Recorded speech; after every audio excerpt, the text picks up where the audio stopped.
¿Sabía que el único de los cuatro evangelistas que nos dice que Pilato se lava las manos es precisamente el Evangelio según San Mateo?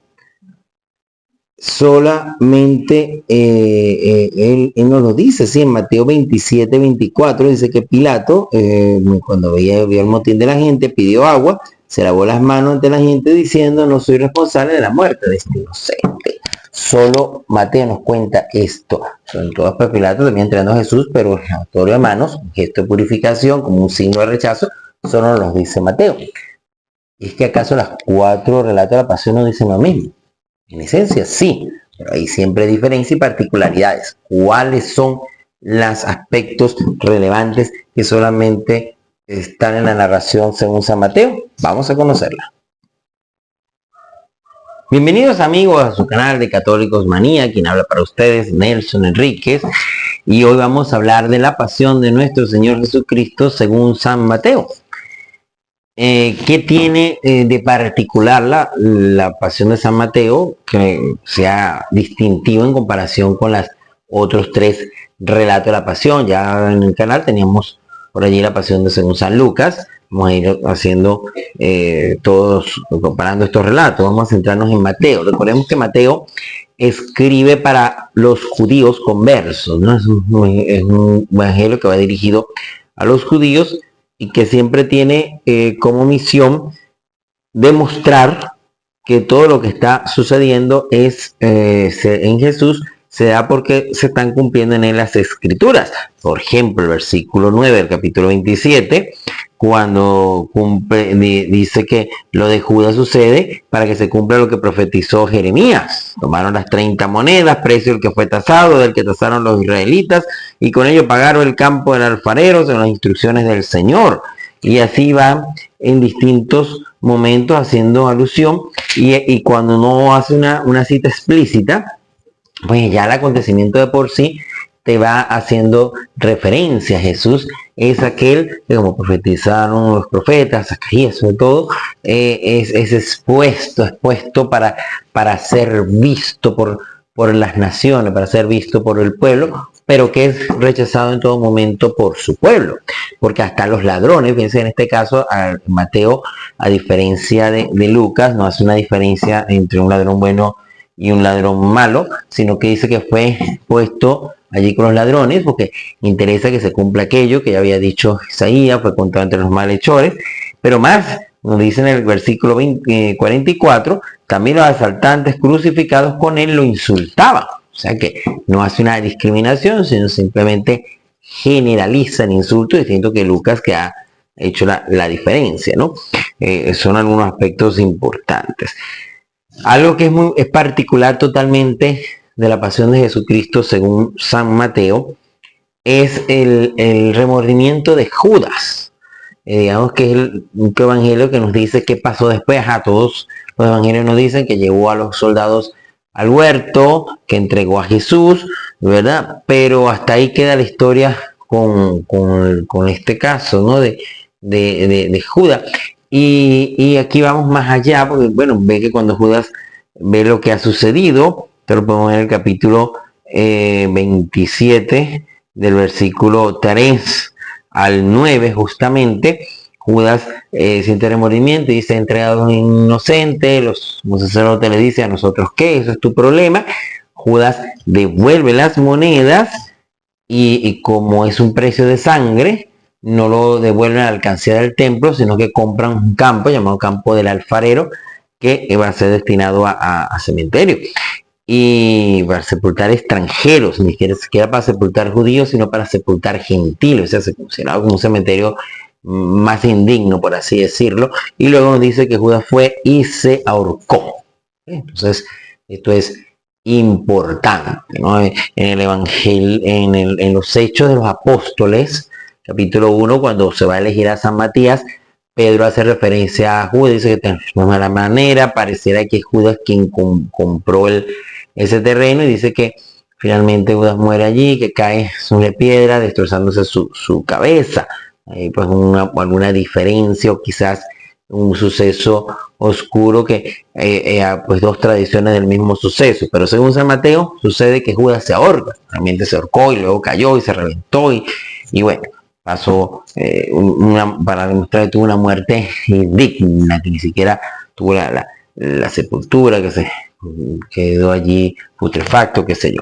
Lo cierto es que tiene ese relato. Otro aspecto particular en el Evangelio según San Mateo es la presencia de Claudia Potros. El Evangelio no le da este nombre, es un nombre que sabemos por el historiador Josefo Flavio y por otras fuentes de la tradición, pero es la esposa o la mujer de Pilato. ¿Okay? Pilato está interrogando, al igual que en todos los evangelios, y se dan cuenta pues que no, Jesús no tiene nada que de verle la justicia, que no necesita ser crucificado. Se nos informa que hay la tradición de la Pascua en la cual se suelta un preso, y a diferencia de Lucas y de Juan, donde las personas piden a Barrabás, aquí en Mateo es él quien dice a quién le suelto, a Jesús o a Barrabás.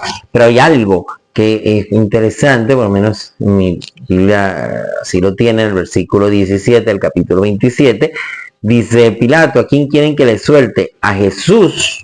O sea, Jesús viene entre paréntesis, Barrabás, o a Jesús llamado el Mesías. O sea, ¿acaso este hombre se llamaba también Jesús? Eran dos Jesús, el Jesús bandido y el Jesús ya en los otros videos hemos explicado, el video donde se hace referencia a la pasión del Señor, e incluso también en la pasión según San Lucas explicábamos un poco qué significa esto de Barrabás. Pueden ir a esos videos y entender esto, pero que da la impresión que los dos tenían el mismo nombre de pila, ese paréntesis que tiene allí el Evangelio de Mateo. Y no se nos dice de Barrabás, sino que era un preso famoso, a diferencia de Lucas, veíamos que en un tumulto se mató un hombre y todo aquello. Aquí solamente se dice que era un preso famoso. ¿Famoso por qué? O era alguien muy reconocido que por algún motivo fue preso, o era un preso muy buscado, o era un preso político. Lo cierto dice que es un preso famoso, no nos da mucho más detalle. En este caso Marco y Lucas son más ricos en detalle cuando hablan de Barrabás. Y bueno, ahí es donde viene la mujer de Pilatos, justamente en el versículo 19. Dice, estando sentada en el tribunal, su mujer le envió un recado. No te metas con ese inocente, que esta noche en sueño he sufrido mucho por su causa.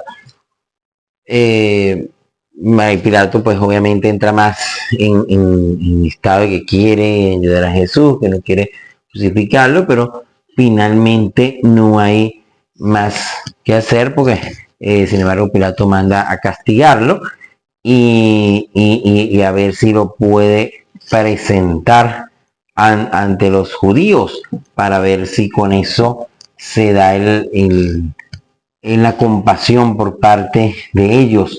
Pero sin embargo, no, se ve igual la coronación de espinas, el manto color púrpura, y no hay más remedio que vestir a Jesús. Aquí me parece en Mateo que Pilato lo haya presentado en la asamblea, sino dice que después que se burlaron de él, lo azotaron, coronaron de espina y lo vistieron con su ropa, lo sacaron para crucificarlo. Es como si no hubiera ido más donde Pilato, o simplemente el autor abrevia porque en definitiva fue lo que pasó, haya ido o no haya ido para donde Pilato, pues simple y llanamente este hombre pues termina siendo crucificado injustamente. Son unas particularidades.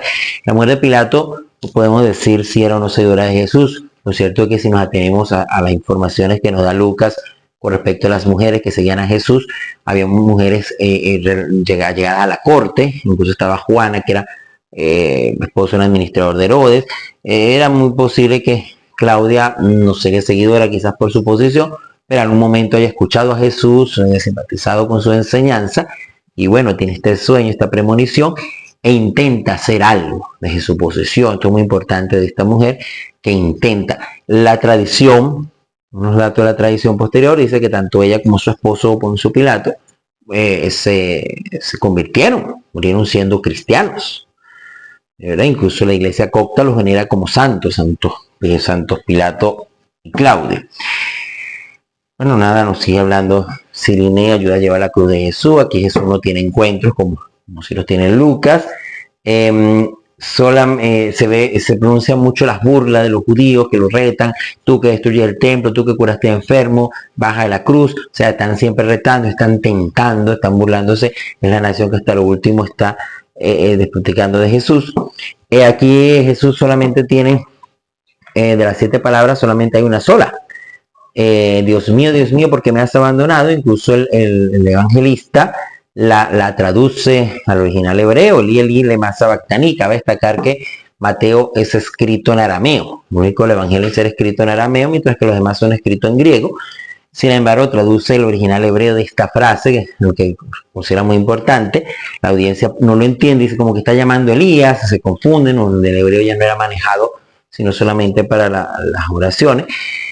Aquí Jesús está comenzando a recitar el Salmo 22. Salmo 22 comienza justamente diciendo esto, ¿no? Dios mío, ¿por qué me has abandonado? Es el Salmo del justo perseguido, que Jesús lo está encarnando en carne propia. El Salmo está totalmente vivido por la persona de Jesús, y es una manera de Mateo de hacer la alusión a las Escrituras, como ya sabemos que siempre viene haciéndolo. Otro aspecto que es importante en el Evangelio de Mateo, que es propio de él, solo lo que sucede. El velo del templo se rasga de arriba abajo. Aquí coincide con los demás evangelios, y dice que la tierra tembló, las piedras se partieron, los sepulcros se abrieron y muchos cadáveres de santos resucitaron. Y cuando él resucitó, salieron de los sepulcros y se aparecieron a muchos en la ciudad santa. Al ver el terremoto y lo que sucedía, el centurión y la tropa que custodiaban a Jesús decían muy espantados: realmente este era hijo de Dios. Esto es importante porque estas señales de la oscuridad, hay muchos indicios, los otros evangelios también la dan a entender, y hay incluso indicios en fuentes paganas, en fuentes históricas, de un gran eclipse que coincide más o menos con la fecha aproximada a la muerte de Jesús. Aquí pues entramos en la parte científica del asunto, que aquí no la vamos a abordar. Pero lo que sí es cierto es que todos estos detalles en conjunto son señales del día grande de Yahvé. Los profetas del Antiguo Testamento hablan del día de Yahvé, que era el día que Yahvé juzgaría a las naciones, y que vendrían pues estas señales propias, totalmente apocalípticas, ¿no? Entonces, el juicio de Dios, ese juicio final, de alguna manera, para Mateo, se da en el momento de la muerte de Cristo. Se da el juicio de las naciones, se da el juicio final. Ya por eso vienen estas señales totalmente escatológicas, como el terremoto, como la oscuridad, como la abertura de los sepulcros, manera que ya pues el juicio se dio, pero Jesús está asumiendo ese juicio por nosotros. Y de hecho, esta forma de decir que estos santos se levantaron de sus sepulcros, no hay pues una noticia, actualmente ya pasado, ni que los muertos andaban caminando por allí como una especie de thriller de Michael Jackson, ¿no? Pero sí es una forma, una alusión de hablar del descenso a los infiernos. Jesús va a los infiernos, va a Hades, y hace que estos muertos resuciten, es decir, que vaya a la vida eterna. Como lo decimos, justamente, ¿no? Descendió a los infiernos. En la primera carta de Pedro habla él como Jesús va a buscar a los que habían muerto antes para llevarlo al cielo. Entonces, quizás sean dos formas literarias de decir la misma realidad. Pero una cosa importante, aquí el soldado es el centurión romano que lleva la crucifixión, que para la tradición tiene el nombre de Longino, también un evangelio apócrifo le dan este nombre, y que también murió siendo un obispo cristiano según la tradición. Dice que verdaderamente este hombre era hijo de Dios, mientras que en Marcos y en Lucas dice que verdaderamente este hombre era justo. A Mateo le interesa resaltar totalmente en ese momento la fe de que es el Hijo de Dios. Si bien en la genealogía, cuando comienza el Evangelio, en la infancia, demuestra que ese Jesús, hombre, es descendiente de David, descendiente de Abraham, pues aquí ya en su salida se demuestra con estos acontecimientos escatológicos que era el Hijo de Dios, que era hombre, pero realmente era Dios. Y ahí está, y por eso, pero lo pone en la boca del centurión, mientras que los judíos corren golpeándose el pecho porque saben que han pecado y han rechazado al Mesías. Son los pueblos paganos que se abren y son los primeros que van a reconocer al Señor, como realmente va a ser. Griegos y romanos, por la predicación de los apóstoles, van a reconocer primero la divinidad de Cristo que sus propios coterráneos, que aún hoy la mayoría no lo ha reconocido. Fíjense que hay algo interesante, ¿no? El velo del templo se rasga, y esto sucede en los 4 evangelios. Pero una vez que se rasga, los judíos desaparecen. Ya sabemos que el velo del templo se rasga porque no hay ya hay el acceso total. Lo que separaba a Dios de los hombres ya no existe, y ellos van y hay el acceso a Dios. Sí, hay el acceso a Dios, ya nada separa a Dios de los hombres. Adán, que se escondía, pero en este caso el velo del templo, el santo de los santos, donde solamente pasaba el sumo sacerdote una vez al año, queda descubierto. Pero en este acontecimiento es importante: una vez que el velo del templo se rasga, inmediatamente entra en escena el centurión.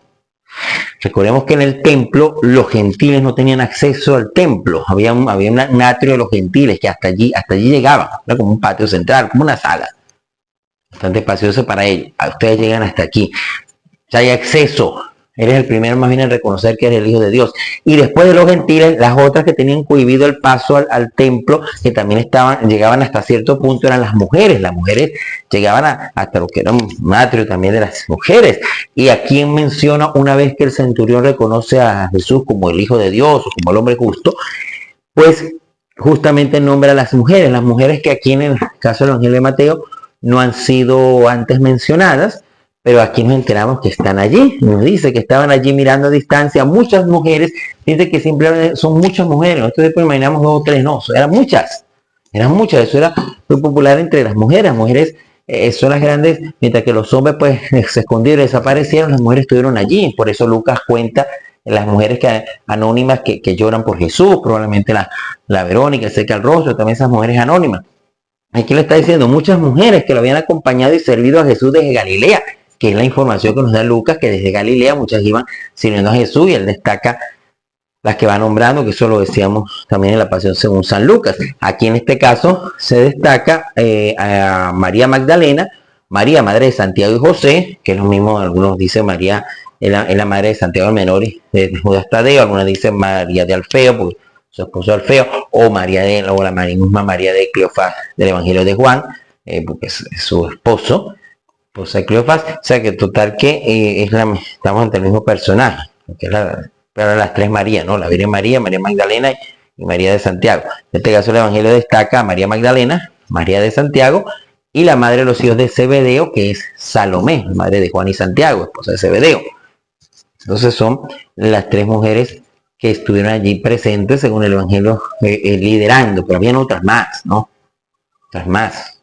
En Lucas nos da la noticia de María Magdalena, María de Santiago y Juana, que ya había sido nombrada en Lucas 8. Entonces, y siempre vemos una constante, y es que María Magdalena siempre está de primera en la lista de las mujeres. Ella es la que habían salido 7 demonios, según relata Lucas. Está de primera liderando, así como Pedro está de primero en la lista de los apóstoles. María Magdalena está de primero, es la que está allí llevando todo. Siguen, aquí acompañan la sepultura, o la siguen desde lejos. Igual José de Arimatea, en los 4 evangelios coincide que es quien sepulta a Jesús. Pero aquí hay un hecho también que es particular de Mateo, y es que cuando una vez está allí, se le pide a Pilato que ponga guardia en el sepulcro hasta el 3er día, porque este impostor dijo que resucitaría el 3er día, no vaya a ser que los apóstoles se roben el cuerpo.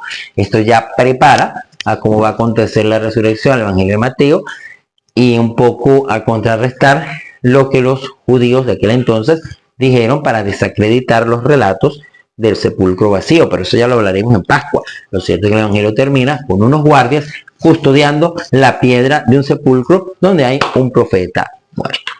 Hasta una próxima entrega.